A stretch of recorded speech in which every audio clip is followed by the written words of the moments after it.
Hello, my name is Alexis Hathaway, and today I'll be going over the influence of pink. Here are my flashcards.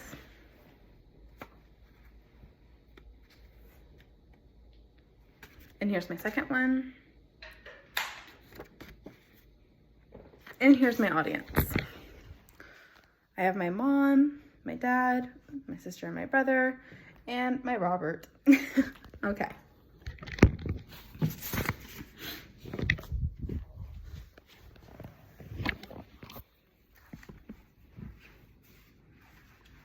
Okay, out of all the colors, which one is considered to be the most controversial? This is a color that is thought to be a girl's color. This is a powerful color. This is a color that can calm even the rowdiest inmates. This is the color pink. Even if you don't like the color pink, thinking it to be too girly or too childish for you, there's more to pink than you think. I've always been drawn to the color pink, but it wasn't until further research recently that I've discovered why I am passionate about it the way that I am.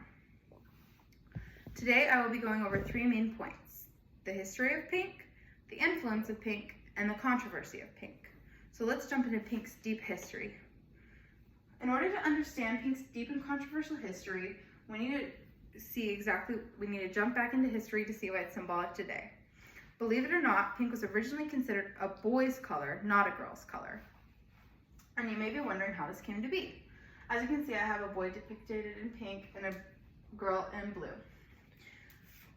Pooja Bhattacharya explains in an article titled Pink or Blue, published in the trade journal The Infants Department in 1918, said that the generally accepted rule is that pink is for boys and blue is for girls. The reason is that pink, being a decided and stronger color, is more suitable for the boy, it said.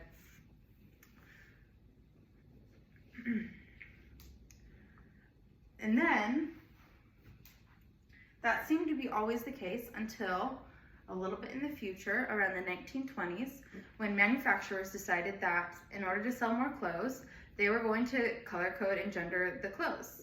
And so they decided that pink would be for girls and blue would be for boys.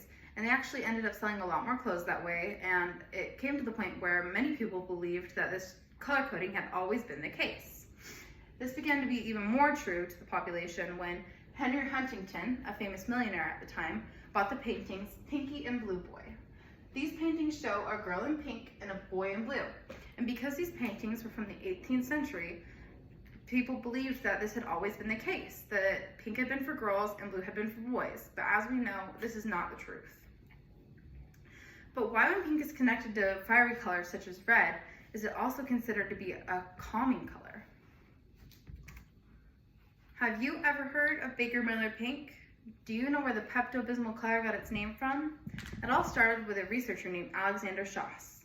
Schoss conducted experiments with colors. He did an experiment where he tested the color pink. He had people stare at a piece of paper that was this color pink, and then he would test their strength by pushing their arms down to their sides. When he did this, he reported back that participants that had stared at the color pink were weaker than participants that had stared at the color blue. Because of this experiment, Baker and Miller, two directors at a naval academy, allowed him to start a new type of experiment. Caroline Biggs writes, Baker and Miller gave their permission to paint a holding cell at their facility pink, and once now inmates were exposed to the color, they were notably less aggressive and hostile. Baker Miller pink is now the identity for this calming shade of pink, and the rest is history.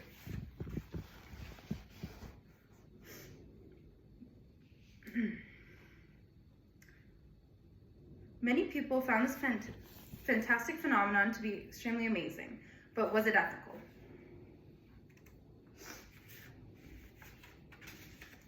With the rise of this peaceful pink, there was a rise of people questioning if it was right to be using it. Some people thought that because this color was considered to be docile and submissive, and yet a symbol of femininity, that it was considered to be a sexist color.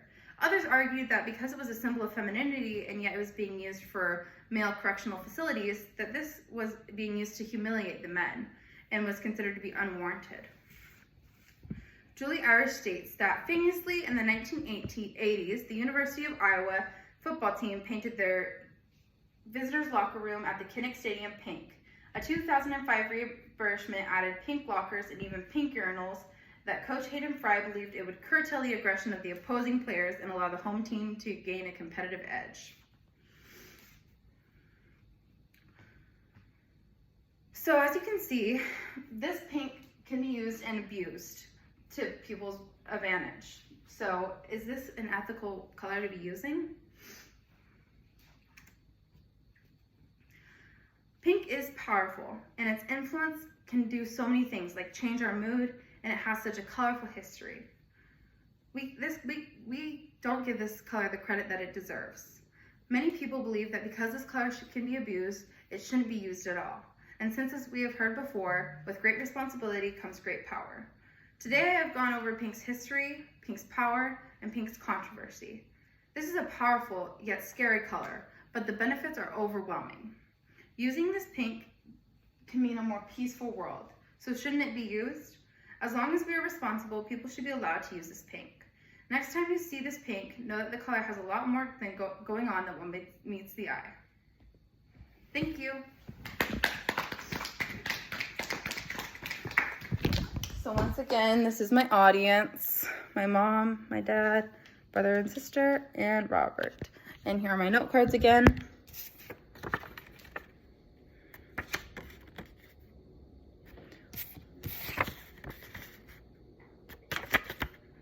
Okay, thank you.